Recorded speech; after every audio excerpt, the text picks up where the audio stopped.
साथ बोलिए, भारत माता की। क्यों भाई, करनाल वालों की आवाज को क्या हो गया है? 400 पार करना है या नहीं करना है? मोदी जी को तीसरी बार प्रधानमंत्री बनाना है या नहीं बनाना है? तो भले आदमी ऐसी आवाज नहीं चलती। मेरे साथ दोनों हाथ उठाइए, उठाइए अंत तक सभी लोग दोनों हाथ। विजय के संकल्प की मुट्ठी भींचे और प्रचंड आवाज से बोलिए, जय श्री राम, जय जय श्री राम। आज इस सभा में मेरे साथ मंच पर उपस्थित श्रीमान मनोहर लाल खट्टर जी, हमारे लोकप्रिय मुख्यमंत्री नायब सैनी जी, श्री कृष्णलाल पवार जी, कार्तिकेय शर्मा जी, बहन अर्चना शर्मा जी, महिपाल डांडा जी, हरविंदर कल्याण जी, प्रमोद वीज जी, राम कुमार कश्यप जी, शिषपाल मेहता जी, रमेश कश्यप जी, भगवान दास कबीरपंथी जी, और आज इस चिलचिलाती धूप में इतनी बड़ी संख्या में आए हुए प्यारे भाइयों बहनों माताओं और मेरे जिगर के टुकड़े जैसे युवा मित्रों, आप सभी को नमस्कार। भाइयों बहनों, आज मैं इस लोकसभा चुनाव शुरू होने के बाद पहली बार हरियाणा में आया हूं और दानवीर कर्ण की नगरी करनाल में आया हूं। पूरी हरियाणा की जनता को मैं हाथ जोड़कर प्रणाम करना चाहता हूं। मैं मेरी बात की शुरुआत मंजी साहब गुरुद्वारा, पक्का पुल धाम, पाथरी माता मंदिर, चुलकाना धाम, हथीरा मंदिर, स्वामी भीष्म जी को भी प्रणाम कर कर मेरी बात की शुरुआत करना चाहता हूं। भाइयों बहनों, हरियाणा पूरे देश की भूख भांगने वाले कुछ राज्यों में से एक है।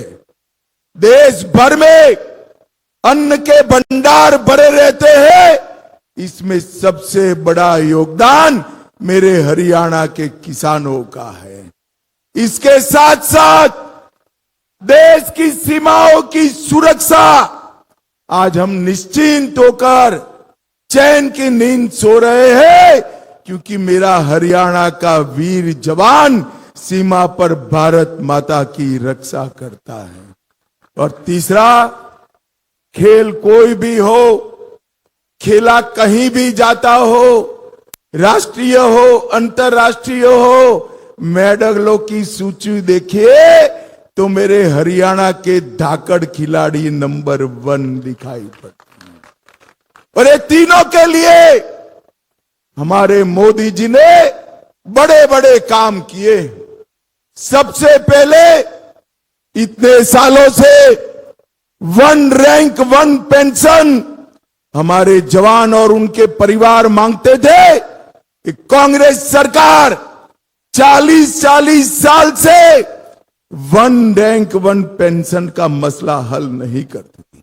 मैं हुड्डा साहब को पूछना चाहता हूं, 1 रैंक 1 पेंशन का मसला किसने लटकाया? हुड्डा जी, आपने ही लटकाया।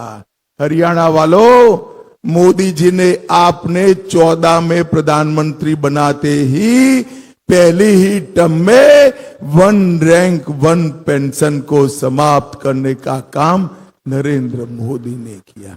भाइयों बहनों, खेलों के लिए भी ढेर सारा इंफ्रास्ट्रक्चर, सुविधाएं, पारदर्शी चयन और अंतर्राष्ट्रीय ट्रेनिंग की व्यवस्था नरेंद्र मोदी जी ने की। इसका सबसे बड़ा फायदा मेरे हरियाणा के खिलाड़ियों ने उठाया है, हरियाणा के खिलाड़ियों ने। भाइयों बहनों, आज मैं जब आया हूं तब यहां से हमारे प्रत्याशी मनोहर लाल खट्टर जी के लिए आशीर्वाद मांगने के लिए आया हूं। ये मनोहर लाल जी 10 साल तक हरियाणा के मुख्यमंत्री रहे, हरियाणा की सेवा की, और अब पार्टी ने तय किया है कि वो दिल्ली में देश और भाजपा की सेवा करने का काम। आईआईटी मिले, 7 आईआईएम मिले, देश भर में 7 आईआईएम खुले, 15 नए एम्स खुले, 390 यूनिवर्सिटी खुली और 700 मेडिकल कॉलेज हुए। और यहां खट्टर जी ने 12 एक्सप्रेसवे दिए, 77 कॉलेज खोले, 13 यूनिवर्सिटियां दी, 8 मेडिकल कॉलेज खोले, 2 नए एयरपोर्ट दिए और 16 नए अस्पताल खोलने का काम मनोहर लाल खट्टर जी ने किया है। पूरे हरियाणा को ये 10 साल के अंदर विकसित करने का काम भारतीय जनता पार्टी ने किया। भाइयों बहनों, पहले के जमाने में हरियाणा द्वंद्व में फंसा था। एक परिवार आता था तो भ्रष्टाचार परम सीमा पर पहुंच जाता था, और दूसरा परिवार आता था तो भाई भतीजावाद और गुंडागर्दी हरियाणा में सीमा पार की होती थी। हमारे मनोहर जी ने भ्रष्टाचार भी समाप्त किया और भाई भतीजावाद भी समाप्त किया। भाइयों बहनों, पहले मुख्यमंत्री या तो रोहतक का होता था या सिरसा का होता था। पहली बार मुख्यमंत्री पूरे हरियाणा का मिला, पूरा हरियाणा का विकास करने का काम मनोहर लाल जी ने किया। भाइयों बहनों, सभी वर्गों की चिंता हुई, सभी जातियों की चिंता हुई, और अब कमान हमारे युवा मुख्यमंत्री सैनी जी ने संभाली। मैं आपको विश्वास दिलाता हूं, सैनी जी देखने में बड़े सौम्य है, विनम्र भी है, परंतु जहां जनता की बात आती है, बड़ी से बड़ी लड़ाई लड़ने वाला ये हमारा सैनी है, भाई सैनी।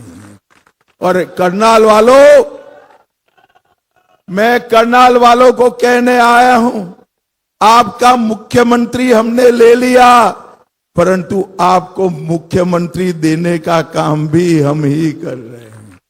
करनाल की सीट मुख्यमंत्री की थी और चुनाव के बाद मुख्यमंत्री की रहने वाली है। करनाल वालों, आपका विधायक ही मुख्यमंत्री बनने वाला है। भाइयों बहनों, मुझे बताओ जरा, ये कश्मीर जो है हमारा है या नहीं है? अरे ऐसे नहीं बोलते भाई, खरगे तक आवाज जानी चाहिए, जोर से बोलिए, है या नहीं है? ये खरगे जी कहते हैं राजस्थान हरियाणा वालों का कश्मीर से क्या लेन देन। अरे खरगे साहब, आप 80 के हो गए, आप देश को नहीं जान पाए। हरियाणा का बच्चा बच्चा कश्मीर के लिए अपनी जान दे सकता है, जान दे सकता। भाइयों बहनों, कांग्रेस के नेता कहते हैं पाकिस्तान को सम्मान दो, पाक ऑक्यूपाई कश्मीर न मांगो, उनके पास एटम बम है। ये मणिशंकर अय्यर कहते हैं। मैं आज राहुल बाबा को करनाल की अंगराज कर्ण की भूमि पर से कहने आया हूं, राहुल बाबा कान खोलकर सुन लो, आपकी पार्टी का जो फैसला है, ये भारतीय जनता पार्टी की सरकार है। पाक ऑक्यूपाई कश्मीर भारत का है, रहेगा, और हम इसको लेकर रहेंगे। भाइयों बहनों, धारा 370 को एपीसमेंट की पॉलिटिक्स के लिए 70 साल तक संभाल कर रखा। देश में आतंकवाद बढ़ा, मगर धारा 370 नहीं हटाई। आपने मोदी जी को दूसरी बार प्रधानमंत्री बनाया।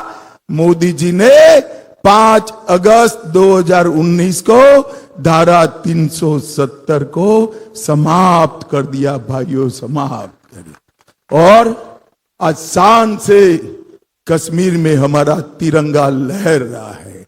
भाइयों बहनों, मोदी जी ने देश को समृद्ध करने का काम किया है। मोदी जी ने हमारे अर्थतंत्र को 11वें नंबर से 5वें नंबर पर लाने का काम किया है। आप तीसरी बार प्रधानमंत्री बना दो, मनोहर लाल को संसद में भेज दो, तीसरी टर्म में तीसरे नंबर पर लाने का काम नरेंद्र मोदी करेंगे। भाइयों बहनों, आप मुझे बताओ, अयोध्या में राम मंदिर बनना चाहिए था या नहीं बनना चाहिए था? अरे जोर से बोलो, बनना चाहिए था या नहीं बनना चाहिए था? भाइयों बहनों, 70 साल से, हुड्डा साहब जवाब देना आप जरा इस बात का, करनाल वालों को, 70 साल से राम मंदिर को अटका कर, लटका कर, भटका कर रखा। मोदी जी को आपने दूसरी बार प्रधानमंत्री बनाया, 5 ही साल में भूमि पूजन भी किया, केस भी जीता और 24 जनवरी को प्राण प्रतिष्ठा कर कर जय श्री राम कर दिया। और भाइयों बहनों, कांग्रेस पार्टी देखिए, ट्रस्ट वालों ने उनको निमंत्रण भेजा, खड़गे जी को, सोनिया जी को, राहुल बाबा को, और कहा कि आप पधारिए, इतना बड़ा राम उत्सव 500 साल के बाद हो रहा है, आप आइए। मगर ये लोग नहीं गए क्योंकि उनकी माइनॉरिटी की वोट बैंक का डर था। भाइयों बहनों, वो भले नहीं गए, हम भाजपा वाले नहीं डरते हैं। नरेंद्र मोदी जी ने न केवल राम मंदिर, औरंगजेब ने तोड़ा हुआ काशी विश्वनाथ को भी फिर से बनाने का काम नरेंद्र मोदी जी ने किया। भाइयों बहनों, ये लोगों ने सिर्फ गरीबों की बात करी, गरीबों के लिए कुछ नहीं किया। मैं आगे इस विषय पर आता हूं, पर सबसे पहले एक कांग्रेस पार्टी के राहुल बाबा किसानों की बात करते हैं। मैं आज यहां से उनको पूछने आया हूं, एक किसान के बेटे जगदीप धनखड़ जी का आपने अपमान करने का काम किया। संवैधानिक पद पर बैठा हुआ जाट किसान का नेता जगदीप धनखड़, उसको आपने अपमानित करने का काम किया है। और भाइयों बहनों, मोदी जी की सरकार आई उसके पहले कांग्रेस सरकार का किसान बजट 22,000 करोड़ था। ध्यान से सुनिएगा, 22,000 करोड़ कितना था भाई? और मोदी जी ने 10 साल में इसको बढ़ाकर 22,000 करोड़ से 1,25,000 करोड़ करने का काम किया। मोदी जी ने धान की खरीदी के सारे रिकॉर्ड तोड़ दिए। पहले 76 लाख किसानों का धान खरीदा जाता था, मोदी जी ने 1,22,00,000 किसानों का धान खरीदा। 475 लाख मैट्रिक टन की जगह 830 लाख मैट्रिक टन धान खरीदने का काम नरेंद्र मोदी ने किया। और हमारे मनोहर जी ने तो कोई क्रॉप छोड़ा नहीं है। 52 योजना के तहत सारे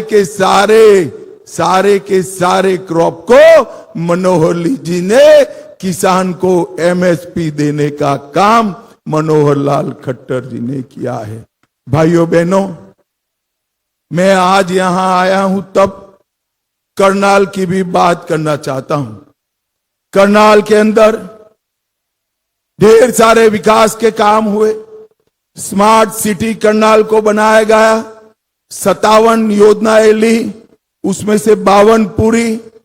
और शक्ति कॉलोनी में 106 करोड़ का यूटिलिटी विकास परियोजना लिया। खेलो इंडिया का सेंटर बना, 760 करोड़ से विज्ञान विश्वविद्यालय की स्थापना की। कुटेल में मेडिकल यूनिवर्सिटी बनी। अंजन थली में महाराणा प्रताप हॉर्टिकल्चर यूनिवर्सिटी बनी। भारत परिमाला योजना के तहत 1800 करोड़ का रिंग रोड दिया। 300 करोड़ रेलवे अंडरब्रिज और ओवरब्रिज बनाए।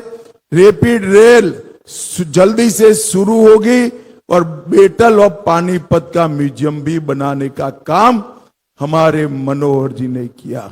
भाइयों बहनों, जल जीवन मिशन के तहत एक ही विधानसभा में 1,33,000 गरीबों को नल से जल दिया। 40 सस्ती दवाइयों की दुकानें खोली।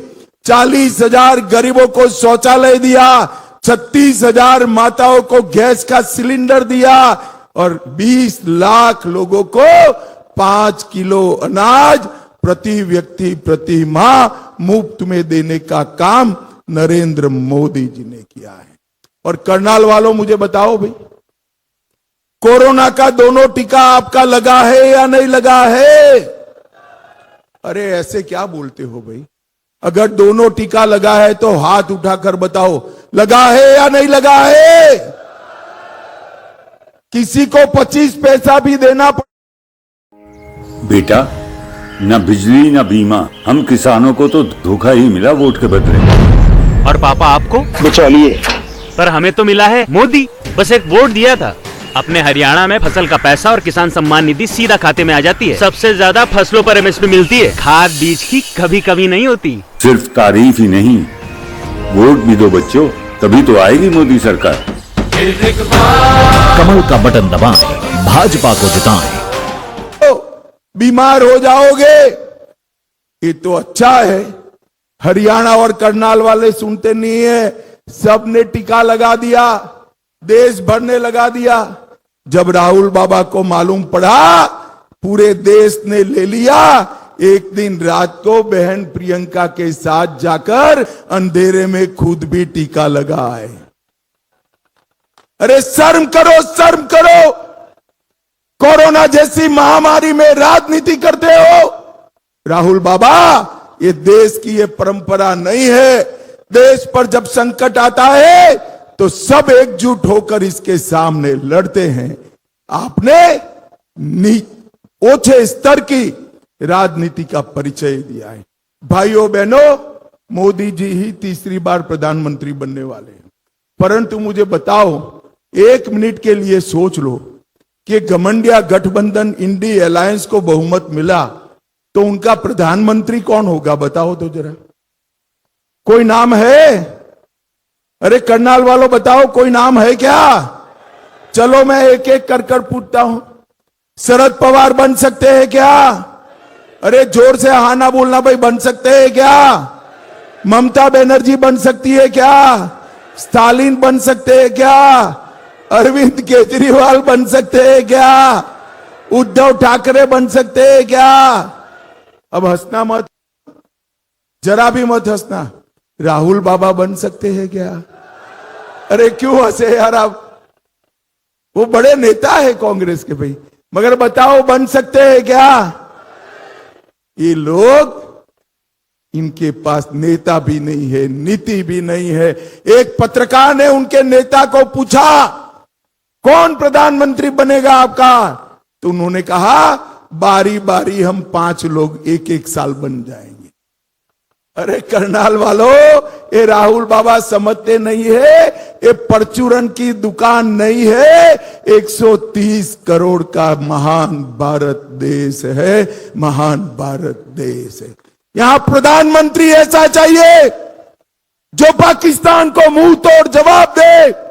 यहां प्रधानमंत्री ऐसा चाहिए जो कोरोना जैसी महामारी में देश को सुरक्षित रखे। यहां प्रधानमंत्री ऐसा चाहिए जो पाक ऑक्यूपाई कश्मीर भारत में लाने का काम करे। यहां प्रधानमंत्री ऐसा चाहिए जो ट्रिपल तलाक समाप्त कर दे। यहां प्रधानमंत्री ऐसा चाहिए जो देश से नक्सलवाद समाप्त कर दे। यहां प्रधानमंत्री ऐसा चाहिए जो यूसीसी लाने का काम करे। यहां प्रधानमंत्री ऐसा चाहिए जो भारत में भारत को दुनिया में नंबर 1 बनाए, नंबर 1 बनाए। और भाइयों बहनों, मुझे बताओ ऐसा आदमी कौन है, जरा बताओ तो, जरा जोर से बोलो, और जोर से बोलो, कौन है? अरे इसी तरह से मैं पूर्व पश्चिम उत्तर दक्षिण जहां जहां जाता हूं, एक ही नारा मिलता है, मोदी मोदी मोदी मोदी मोदी मोदी के नारे। और भाइयों बहनों, आज मोदी मोदी का नारा देश के विकास का एक विश्वास बन चुका है। सबको मालूम है कि इस देश को पूर्ण विकसित और आत्मनिर्भर, सुरक्षित और समृद्ध, शिक्षित और टेक्नोलॉजी से युक्त केवल और केवल नरेंद्र मोदी बना सकते हैं, नरेंद्र। और हरियाणा वालों, आप पर तो मोदी जी का अधिकार है। मैं उनके साथ इतने साल से काम कर रहा हूं। गुजरात में थे तो भी हरियाणा की चिंता करते थे, और यहां आए तो भी हरियाणा हरियाणा करते रहते हैं। हरियाणा पर मोदी जी का विशेष लगाव और प्यार है। भाइयों बहनों, एक कांग्रेस पार्टी ने 10 साल में 41,000 करोड़ रुपया भेजा था हरियाणा के विकास के लिए। हुड्डा बाबू, जवाब देना जरा मेरी बात का। सिर्फ 41,000 करोड़, 41,000, और मोदी जी ने 2,70,000 करोड़ रुपया हरियाणा के विकास के लिए भेजा। भाइयों बहनों, इस बार मैं आप सबसे, समस्त हरियाणा वासियों से करबद्ध निवेदन करने आया हूं, एक भी सीट छोड़ना मत। सभी की सभी सीटें मोदी जी की झोली में डालिए। और एक युवा मुख्यमंत्री को, आगे आइए सैनी जी आप, मैं आपके सामने प्रत्याशी ये नाते लेकर आया हूं, इसको आपका आशीर्वाद दीजिए, आपका आशीर्वाद दीजिए। भाइयों बहनों, मुझे विश्वास है मनोहर जी ने जो गाड़ी एक गंतव्य तक पहुंचाई है, इसको स्टेशन तक पहुंचाने का काम हमारा नायब सैनी करेगा, नायब सैनी करेगा। तो मुझे बताओ करनाल वालों, मनोहर जी और सैनी जी को जिताओगे क्या? अरे जोर से बोले, ऐसे नहीं होता है यार। जिताओगे? कमल के निशान पर बटन दबाओगे? सभी सीटों पर कमल खिलाओगे? 400 पार कराओगे? तीसरी बार मोदी जी को प्रधानमंत्री बनाओगे? तो मेरे साथ दोनों हाथ उठाइए, उठाइए दोनों हाथ, और मुट्ठी भींच कर बोलिए, जय श्री राम, जय जय श्री राम, जय जय श्री राम। आप सभी का बहुत बहुत धन्यवाद।